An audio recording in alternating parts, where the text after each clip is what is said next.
Hi BookTube, it's Peg. I am back at the history shelf for a tag. It's been a while since I've done a tag, and I know I've been behind on a lot of them. But of course, you know I can't pass up this tag. This is the History Challenge. Let me get the name. The History Reading Challenge tag. I was tagged by Bill Rutenberg at the Rutenberg Library. Thank you, Bill. That was very sweet of you. And I'm just reading off my screen here where I have the questions up, so when I look away, that's what's going on. The original creators of this awesome tag were Justin at Ghost Reader, Emma at Cup of Books, Justin at Triumphal Reads, and Jenny at Bookish Shenanigans. And a lot of people have done this already. I've been enjoying those videos. And now it's my turn. Yay. So let's just dive right in, shall we? Question number one, what first got you into history? Let's see. I would have to say probably it all began when I don't remember how young I was or how old I was, but I think about 9 or 10. It's probably 10 when my family moved to Georgia from Michigan. So it was quite the culture shock and change. We lived in a little town called Milledgeville on a lake, Lake Sinclair. We had the most beautiful piece of land. To this day, I have dreams about that place. I didn't appreciate it then. I missed Michigan. I missed my family, my extended family. I was, Northern. I was a Yankee. Everyone talks so differently down there. And everyone pointed out that I talked strange. So it's funny. But it was this beautiful piece of land, and I found out later, and my mother would take me down into Milledgeville almost every weekend, and she would do the grocery shopping, and she would drop me off at the little library there. And it was this beautiful little tiny brick building. I'm sure that was historic, and just fill my arms up with books. And I loved those days. I loved doing that. But there was a courthouse right across the street with this big open lawn.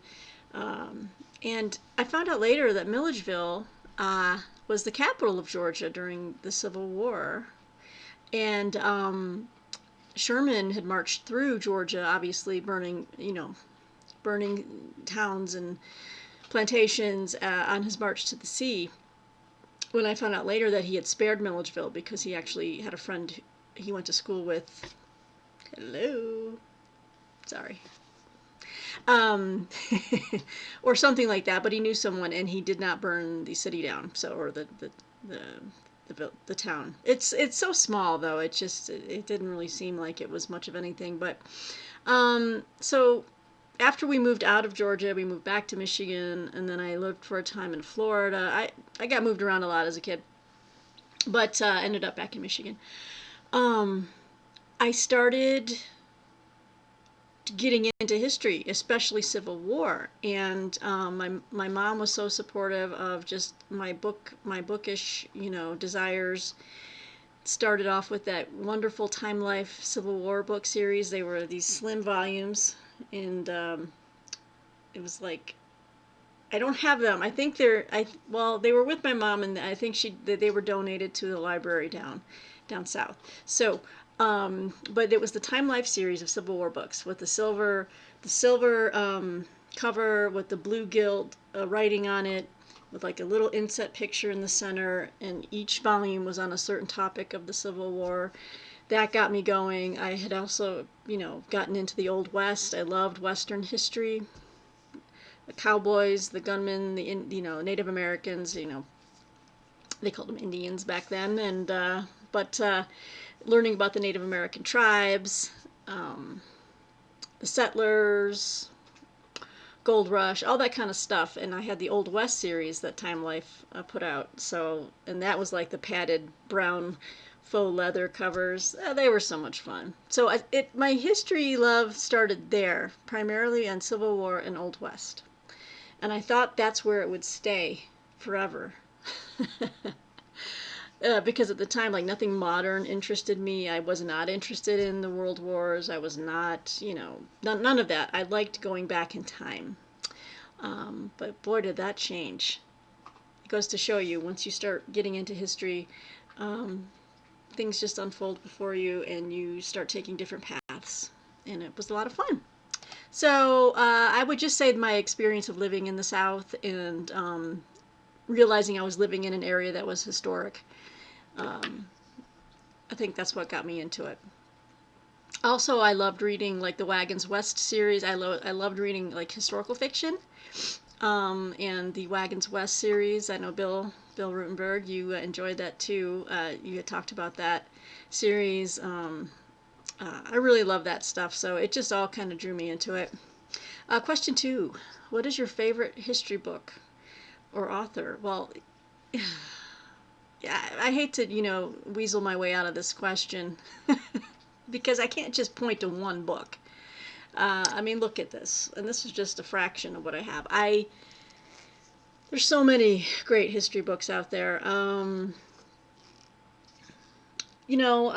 picked out a couple to show you to answer some of the other questions. Um, what is my favorite history book? I'm going to say that's impossible to answer. But I can talk about some of my favorite authors, and I know Bill mentioned a couple that I'm going to repeat. Uh, I'm going to go with Bruce Catton, who got me going. After the Time Life series of books, I started reading Bruce Catton's books, and I don't have those books anymore because I read them so young that they are either with my mother in Alabama or they are donated somewhere. Uh, I just don't have them. And I didn't donate them. I think when I grew up and left and joined the military, I just kind of lost track of the books that I had as a kid. But Bruce Catton, Grant Takes Command, Grant Goes South, Moves South. Stillness at Appomattox. Those things had a lasting impact on me and on my love of Civil War, and primarily on my fascination uh, with Ulysses Grant. I can chalk that all up to Bruce Catton's wonderful writing. So Bruce Catton, James McPherson, another great Civil War historian.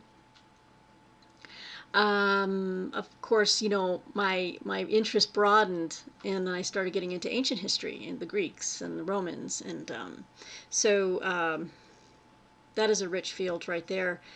Uh, Along with just the actual writers, the people who actually put them together, I'd say ancient history, Herodotus, man, you got to go with Herodotus, Homer, the Iliad. And it's funny, when I was growing up, everyone seemed to prefer the Odyssey to the Iliad because the Iliad was, oh, it's just one battle after another. I loved the Iliad. I thought that was the bee's knees, and I still do. I still prefer the Iliad to the Odyssey. Isn't that funny? So, Homer.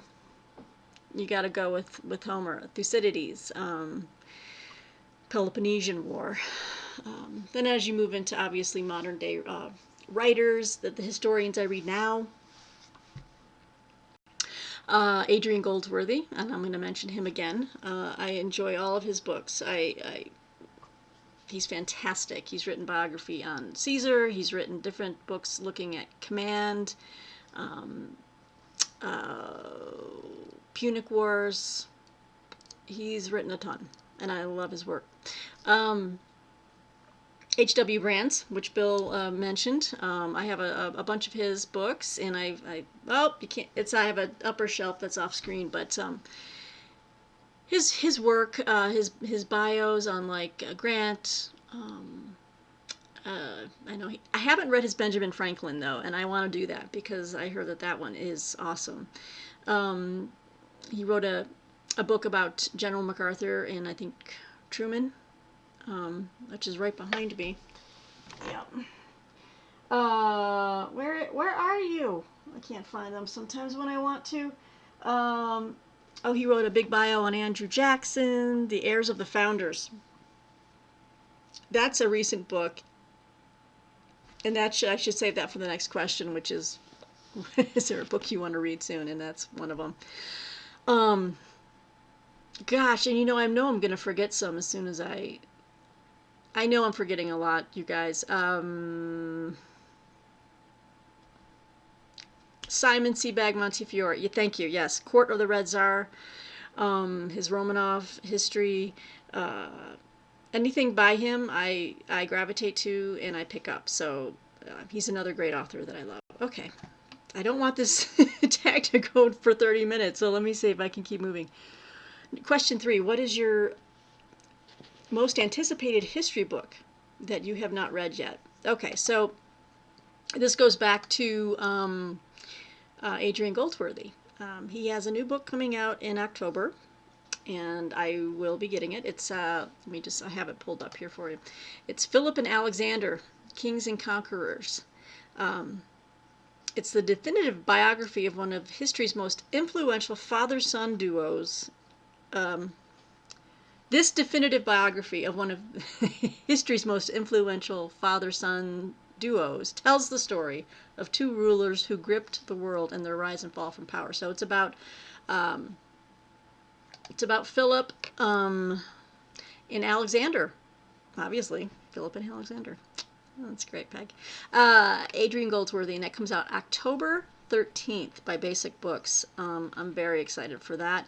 There's another book coming out that I'm intrigued by, although I don't know why, because we have so many biographies that are well done on Lincoln, but there is a brand new doorstopper of a book by David Reynolds. David S. Reynolds, coming out in September 29th. It is Abraham Lincoln in His Times. It's going to be a big old book, over 1,000 pages. I think that's what I like about it. I like bios that aren't just, like, well, here's a biography on Lincoln and it's 350 pages. Well, that's not a biography on Lincoln. So 1,000 pages. I'm looking forward to that. So we've got some good stuff history-wise coming out this fall. There is a new book on the Habsburgs coming out, which I mentioned in my last video. I was reading a review on that, and it sounds like that's going to be really good. And also a book on the Vikings, Children of Ash and Elm. So there's no lack of new reading that I want to do. Big surprise. So let me get back to the next question. Number 4, what is your favorite time period and why? And what book do you want to read or have read about it? Okay.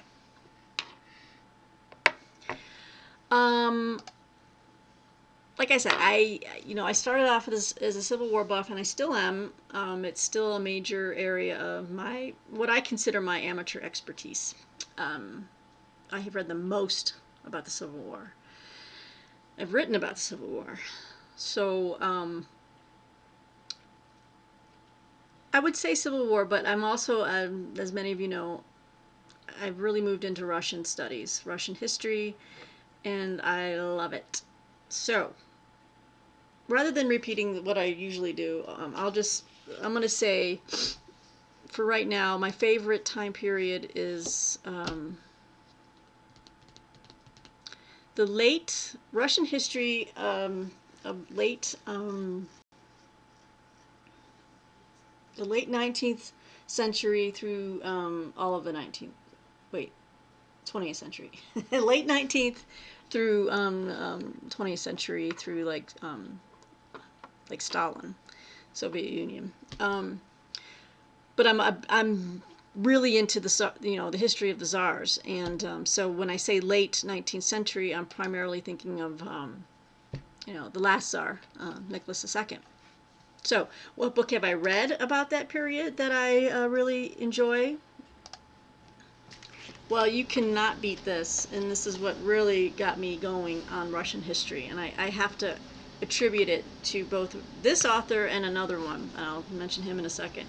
This is my folio edition of Nicholas and Alexandra by Robert K. Massey. When this came out in folio, I was all over it.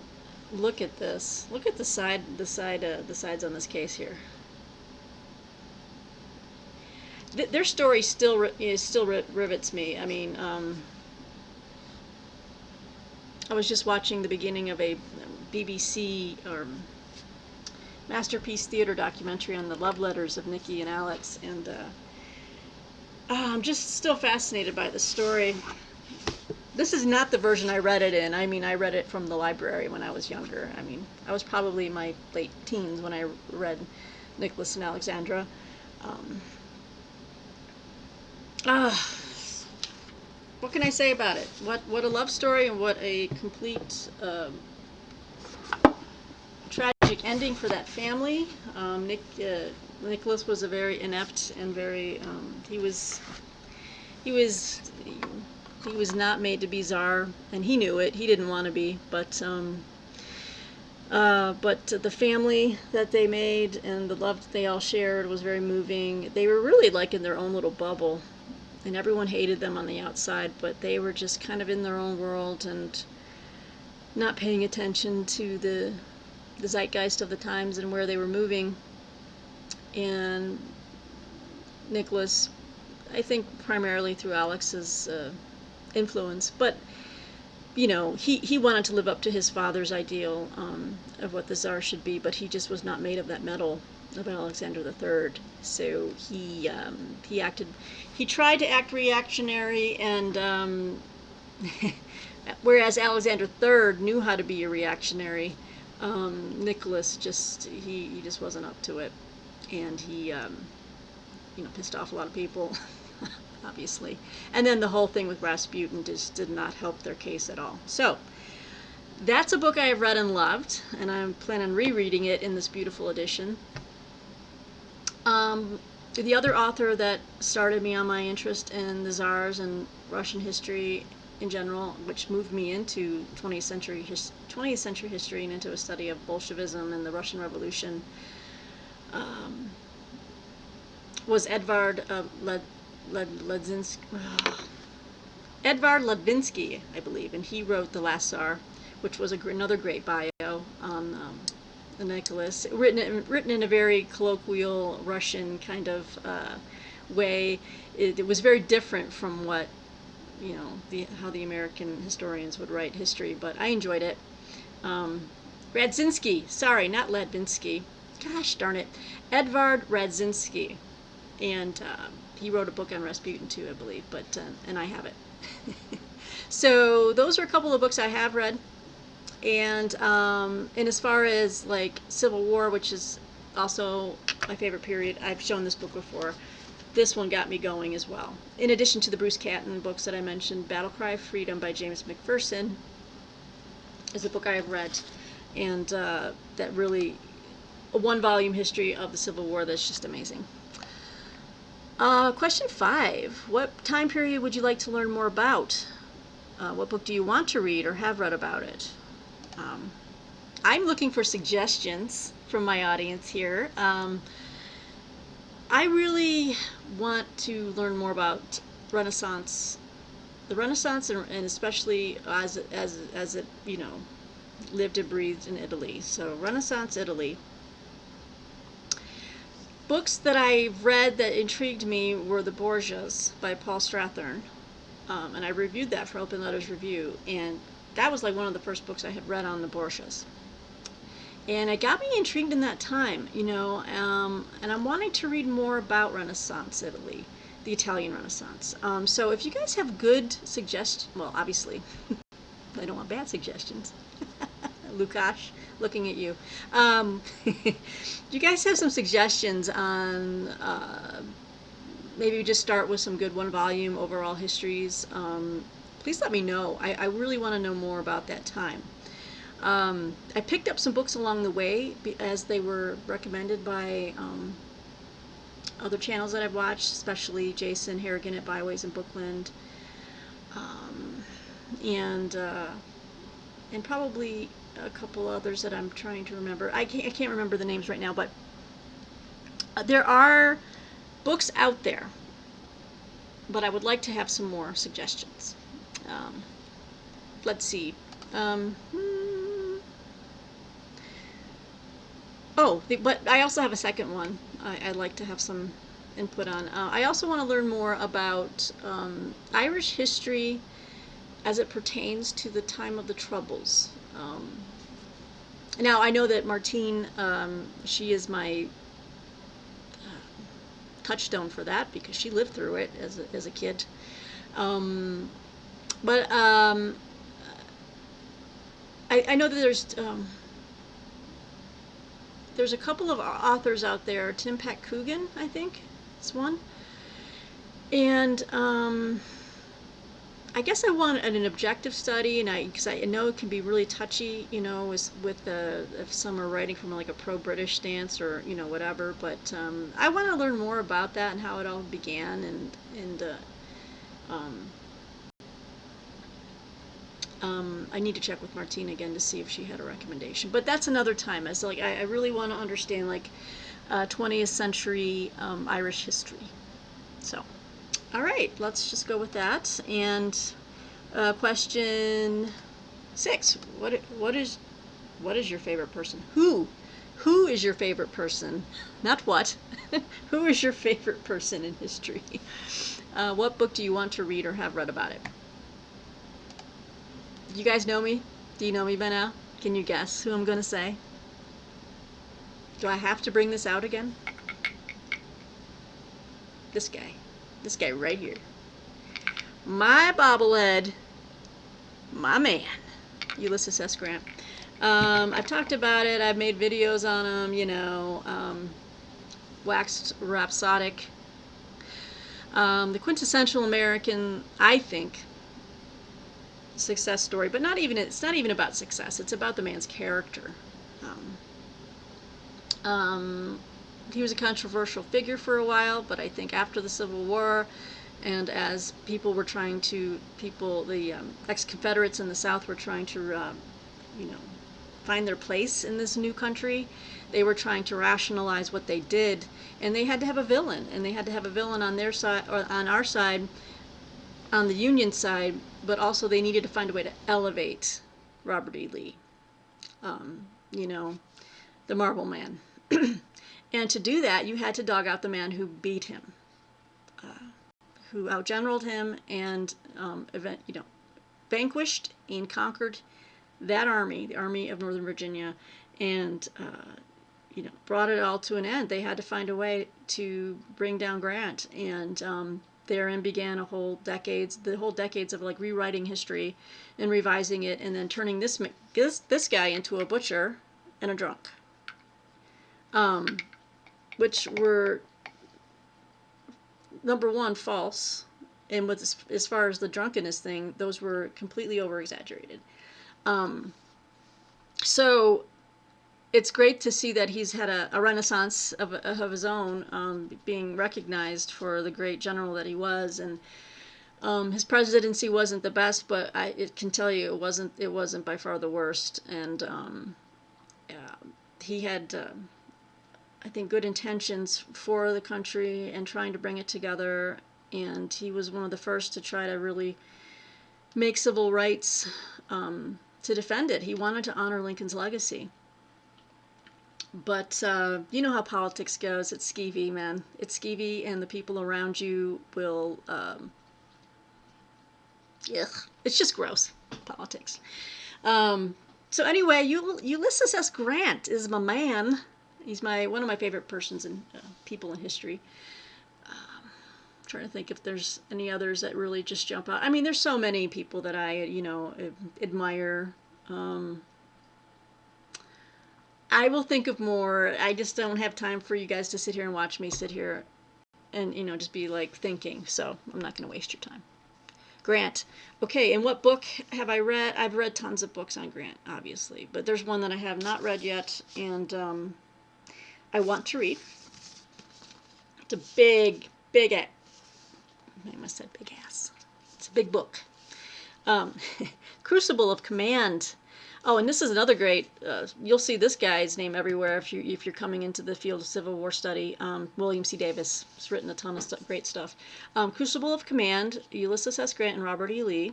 The war they fought. The peace they forged. So we'll see what his take is on that. It is a massive book, though. We've got 500 pages and then just tons of notes and stuff. But and this was put out by DeCapo. It's another great publishing house there. So yeah, this is what I want to get to. Let's keep going on here. Question 7. What history topic would you like to see more fiction/nonfiction books about? Wow. Gosh, I don't really, I wasn't prepared for that question, I don't think. I think there's been so much writing and so many books on every conceivable era of history that I can't really say definitively. Wait, maybe I'd like to see a few more books on the an ancient history of like the ancient women warriors. In fact, I'm going to be showing a book in an upcoming video of some new books that arrived. I had requested a book from Casemate on ancient women warriors, so I'm glad to have it to review it. But we don't see a lot of books on them, or gosh, that one has stumped me. I think there's so many millions and millions, probably billions, just of books that have been written, that whether fiction or otherwise, that are just that cover almost every conceivable thing. But you know what? I probably will think of something later and be like, "Damn you, Peggy! Why didn't you mention that?" I'm sorry, guys. I can't come up with it, so we're gonna truck on to question 8. What non-book resources do you enjoy when learning about history? Oh, that's a great answer. Or great. Oh God. You know what? I'm dehydrated. It is 98 degrees, and the smoke here is, it's not going away. We're dying here. Dehydrated. My lips feel dry. The smoke is like sucking every little bit of moisture out of the air.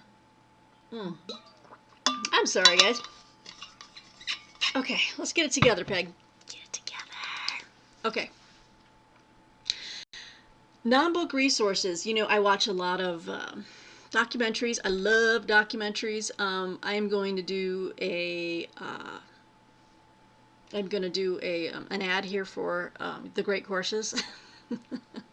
Love the Great Courses. They started off as the teaching company. I think sometimes some places they still advertise themselves as a teaching company, but I'm calling them the Great Courses now because now they have everything online. That was Boomer running by.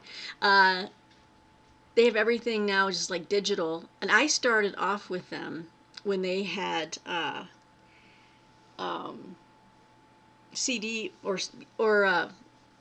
God, what was I using? I think it was the CD sets, and I would use them in my car. I'd be driving to work, and I'd listen to the teaching company.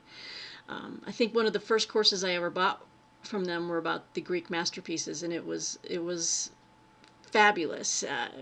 It covered the comedies, the tragedians, Aeschylus, Sophocles.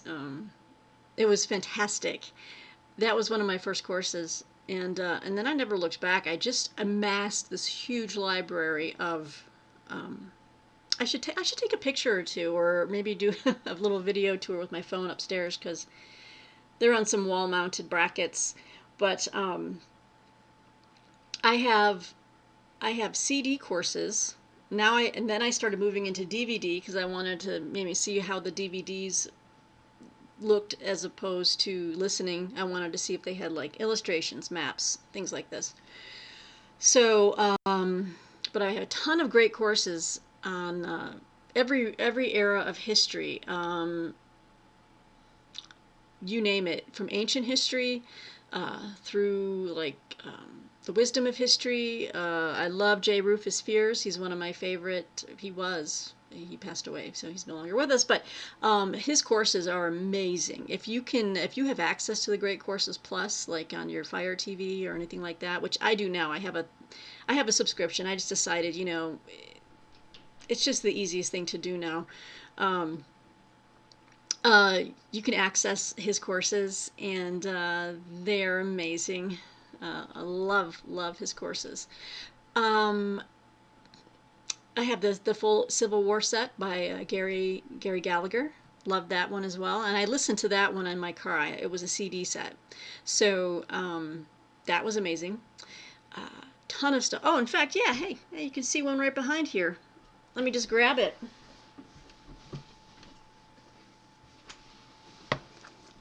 This is one I haven't even taken out of the shrink wrap yet, guys. This is Maya to Aztec, Ancient Mesoamerica Revealed.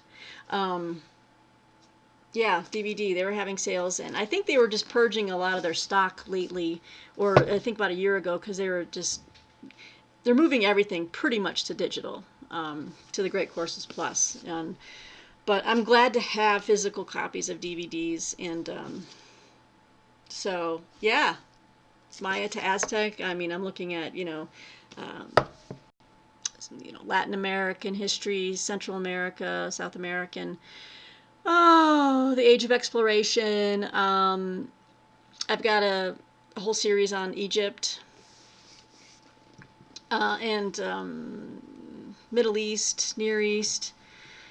I think the ones that I have not gotten yet are that I want to, or it's like this massive history of China, one on Japan. So I want to get more of the ancient Asian civilizations.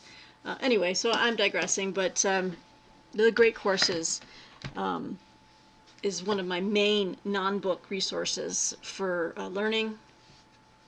Again, I also go to YouTube. I will look up certain events and see what's on YouTube. But podcasts are great. I listen to the History BBC Extra podcast. I highly recommend their podcast. It's really smart, polished, slick, well put together.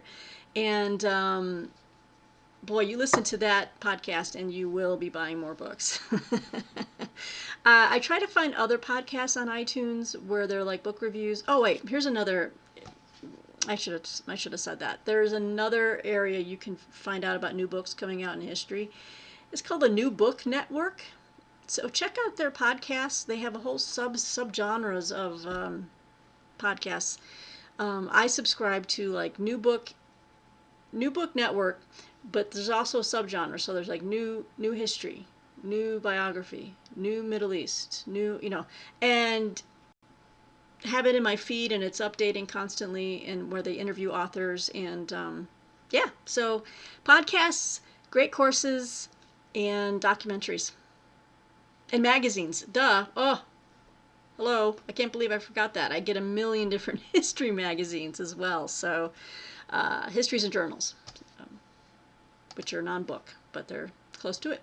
Okay, I can't believe I've gone over 30 minutes. This always, I'm sorry guys. Number 9. Favorite history quote. Fun fact. I've always loved this quote by Napoleon. He was saying it as he was retreating from the gates of Russia in the howling winter, having been defeated. It is but one step from the sublime to the ridiculous. And I think that really, really speaks about life in general. It's just one step. All right, Napoleon, my man, number 10. No, he's not my man. Sorry. No, he's, Ulysses Grant is my man. But I like that quote. Number 10, shout out a booktuber you enjoy who also reads history. Knowing that most of the people that I already know are big history readers on BookTube have already done this tag, I want to tag John David. Who really is, he likes a lot of intellectual history, and he reads a lot of really good classics and does book reviews, but I know that he has some interest in certain areas of history. I would love to hear his answers to these questions, and maybe I'll get a few more recommendations from his take on it. So John David, I tag you. I hope you will enjoy it. And let's see, 34 minutes. I think that's about it. I hope you guys stuck around to the end. I will talk to you soon, BookTube. Thanks, Bill, for tagging me. I hope you enjoyed this, and thank you, BookTube.